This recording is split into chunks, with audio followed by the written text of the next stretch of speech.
அடே, இப்போதான்டா புரியுது இது பிராண்டுன்னு. என்னடா லைன் இது எல்லாம் தரிசனம் பார்க்க நிக்கிறாங்களான்னு கேட்டிங்கன்னா இல்ல, தரிசனம் பார்க்க கூட இவ்வளோ கூட்டம் இல்லை. இந்த கோவில் பார்த்தீங்கன்னா திருநெல்வேலி நெல்லையப்பர் கோவில். உண்மையிலேயே கோவில் அருமையா இருந்துச்சு, கண்டிப்பா போய் பாருங்க. இப்போ நம்ம மேட்ருக்கு வருவோம். திருநெல்வேலியில இருட்டு கடை பத்தி தெரியுமா? தெரியும் சார். ஒரு காலத்துல கோயில் எதிர்த்தாப்புல கரண்டே இல்லாம இருட்டுல ஆரம்பிச்சது, அதனாலதான் பேர் இருட்டு கடை. ஆனா இப்போ கோவில் எங்க இருக்குன்னு கேட்டா இருட்டு கடைக்கு ஆப்போசிட்ல இருக்குன்னு சொல்லுவாங்க அப்படின்னு சொல்லி அழகா சொல்லியிருப்பாரு. அந்த அளவுக்கு ஹைப் கொடுக்குற அளவுக்கு அதுல என்ன இருக்கு அப்படின்னு சொல்லி தெரிஞ்சுக்கிறதுக்காக நாங்களும் வெயிட் பண்றோம். கடை வந்து 5 மணிக்கு தான் திறக்கும்னு சொல்லிட்டாங்க.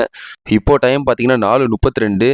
சூரியன் கரெக்டா மூஞ்சிலே அடிக்குது, கடை திறக்க மாட்டேங்கிறாங்க.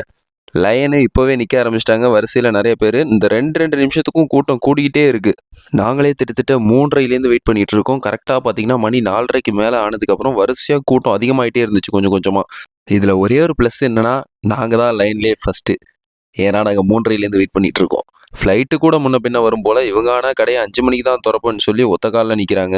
உங்களுக்கு இருட்டுக்கடை அல்வா வேணும் அப்படின்னா பக்கத்துலேயே இருக்குது. ஆனால் வந்து அதோட பேக்கிங் மட்டும் வேறு பண்ணி கொடுக்குறாங்க. அது மட்டும்தான் அதில் பிரச்சனை. மற்றபடி ஒரே அல்வா தான் எங்களுக்கு. ஆனால் இந்த பேக்கிங்லேயே வேணும் அப்படின்னு சொன்னதுனால தான் 5 மணி வரையும் வெயிட் பண்ணோம். இல்லைனா நீங்கள் பகலில் போனீங்கன்னா கூட அல்வா கிடைக்கும்.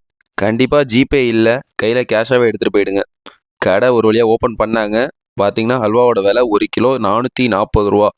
ஒருத்தன் நினைச்சா தன் திறமையால ஒரு லேண்ட்மார்க்கே மாற்ற முடியுன்றதுக்கு அது உதாரணம்.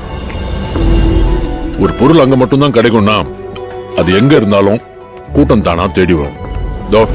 இந்த மாதிரி ஜென்யூனா சொல்லணும் அப்படின்னா மற்ற 2-3 இடத்துல டேஸ்ட் பார்த்தோம் அல்வா.